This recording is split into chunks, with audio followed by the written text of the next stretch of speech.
Soy Elena González Rey, trabajo en el Instituto de Parasitología y Biomedicina López Neira, que se encuentra en el Parque Tecnológico, en el Campus de la Salud de Granada. Y mi área de especialidad, yo trabajo en el campo de la inmunología y en concreto en el campo de la neuroinmunología.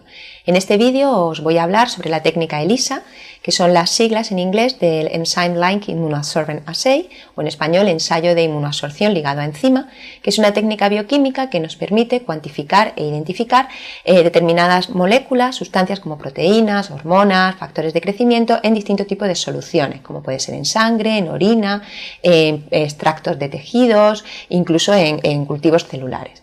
Esta técnica se desarrolla en los años 70 principalmente para sustituir a otras técnicas tóxicas que utilizaban radioactividad. Es una técnica ampliamente utilizada en inmunología, principalmente cuando queremos identificar o detectar un determinado elemento que produce una infección, si esa infección es bacteriana o es vírica. Por ejemplo, se utiliza para saber qué tipo de infección con el virus del SIDA se tiene o para detectar la ausencia o presencia de una determinada hormona. Pues bien, la base de esta técnica consiste en que la solución en la que tenemos la molécula problema vamos a intentar inmovilizarla en una superficie, en un sustrato, en una placa. Esta placa tiene un material que es poliestireno y lo que vamos a hacer es detectarla con otras moléculas que son específicas de esta molécula problema. La molécula problema la vamos a llamar antígeno y la molécula que detecta sería el anticuerpo. Los anticuerpos van a reconocer determinadas estructuras dentro del antígeno.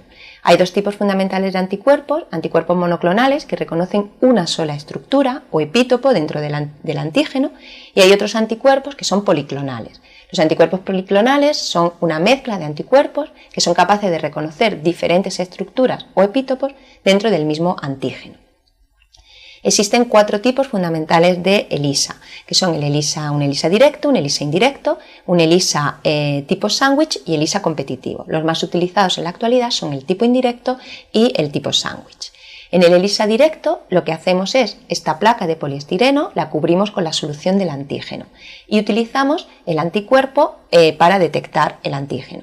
Normalmente los anticuerpos van a ir unidos a unas enzimas porque es una reacción enzimática y posteriormente le vamos a añadir un sustrato que tiene un color. Cuando la enzima reacciona con el sustrato, el color cambia, el color del sustrato, y nos da un color diferente que puede ser detectado mediante una determinada longitud de onda por un aparato que es el espectrofotómetro. Cuanto más intensidad de color tenemos, significa que tenemos más antígeno en la muestra.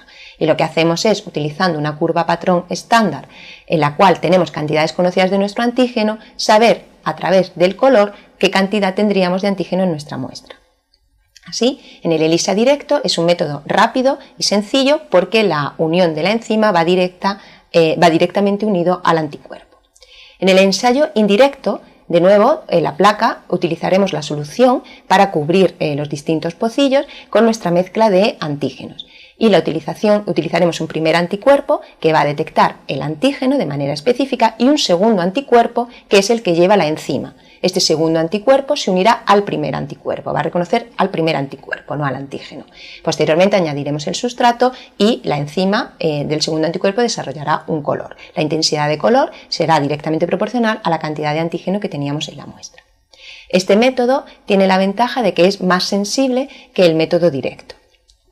Luego tendríamos un ensayo en sándwich, un ELISA sándwich. En el ELISA en sándwich lo que hacemos es tapizar la placa no con el antígeno sino con un primer anticuerpo.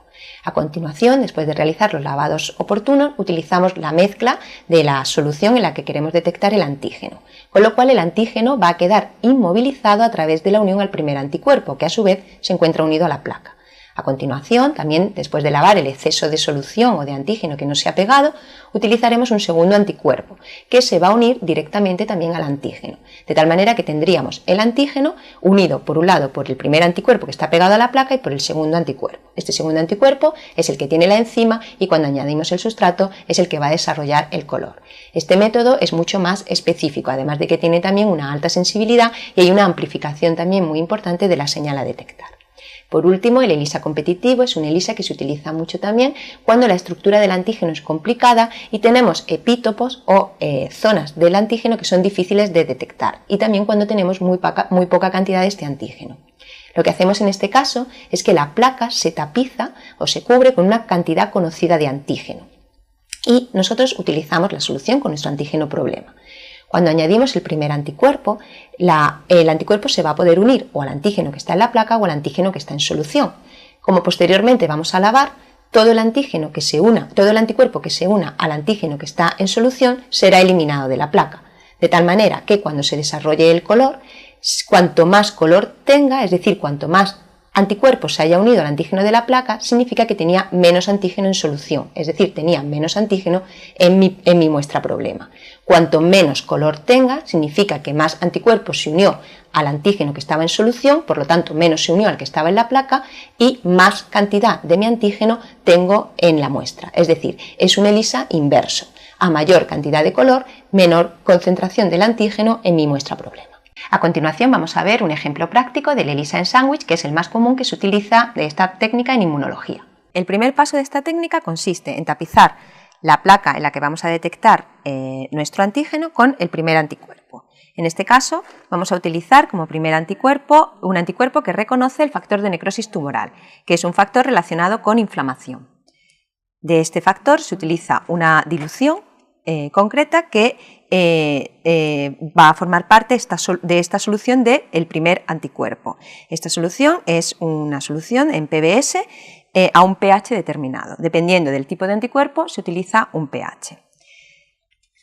Una vez que tenemos preparada nuestra solución, se utiliza para recubrir con ella los pocillos en los que luego vamos a poner nuestra muestra. Para que la unión del primer anticuerpo sea lo más eficiente posible a la placa, esta se guarda a 4 grados, se mantiene la unión durante toda la noche a 4 grados. A la mañana siguiente lo que hacemos es eliminar el exceso del primer anticuerpo que no se ha pegado a la placa mediante 2 lavados. Entonces, lo primero, eliminamos enérgicamente, tiramos enérgicamente la solución y a continuación hacemos los lavados. Para llevar a cabo los lavados vamos a utilizar una solución salina, PBS, junto con un detergente. De esa manera nos aseguramos que se elimina todo el exceso de anticuerpo que no se ha pegado a la placa. Dependiendo del número de filas y columnas, pues utilizamos el número adecuado indicado en el lector de ELISA. En nuestro caso son 8 columnas. Entonces,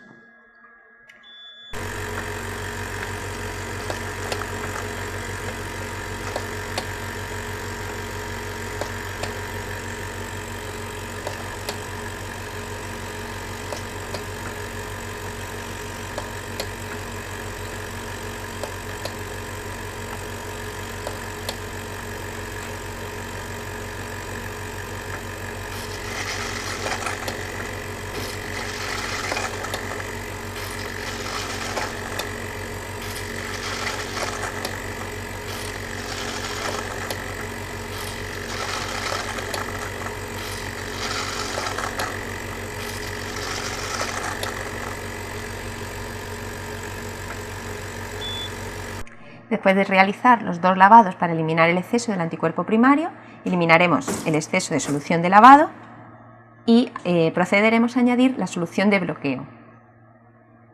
Con la solución de bloqueo lo que vamos a hacer es tapizar aquellos sitios en los que el primer anticuerpo no se ha llegado a unir para evitar que cuando echemos nuestra muestra pueda haber uniones inespecíficas.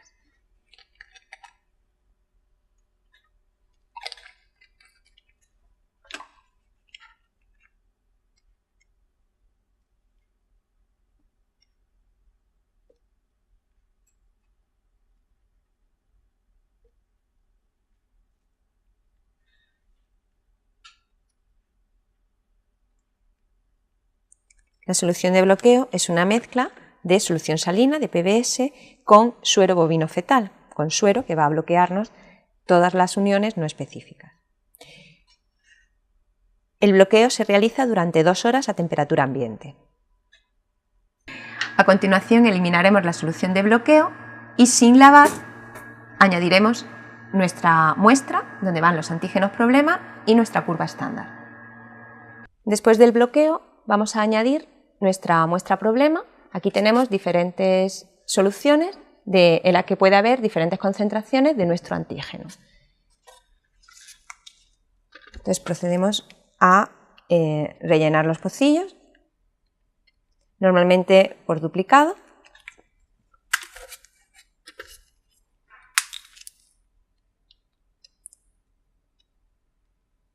Y el antígeno que está presente en nuestra muestra se unirá de manera específica al anticuerpo que estaba previamente pegado a la placa. Para saber la concentración que vamos a tener de nuestro antígeno en la muestra, utilizamos una curva patrón en la que hemos ido poniendo en solución de bloqueo una cantidad conocida del antígeno. Por ejemplo, en nuestro caso utilizamos una dilución que va desde 10 nanogramos mililitros hasta 0. 10, 5, 2,5, 1,25, 0,6, 0,3, 0,15 nanogramos mililitros hasta 0.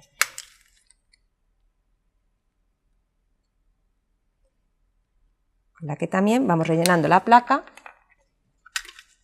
por duplicado.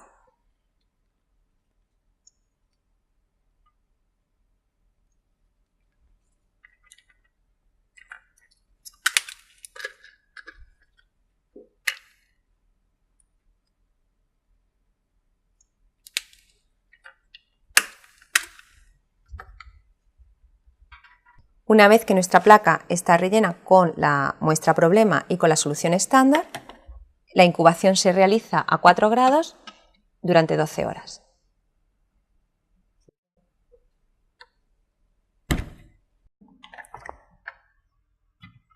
Después de la incubación, a la mañana siguiente, tiraremos el exceso de muestra que no se ha unido al primer anticuerpo, que no se ha unido a la placa, y lavaremos durante 4 veces. A continuación vamos a añadir el anticuerpo secundario que se va a unir a el antígeno que estaba presente en las muestras y que se va a unir también al antígeno de concentración conocida de la curva estándar. La incubación con el anticuerpo secundario se realiza durante 1 hora a temperatura ambiente.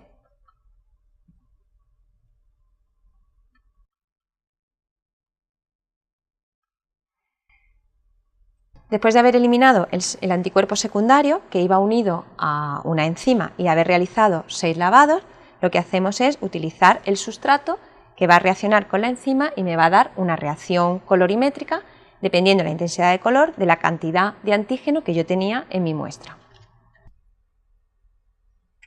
El desarrollo del color, como va a depender de la cantidad de antígeno que haya en la muestra, puede tardar un tiempo que es variable.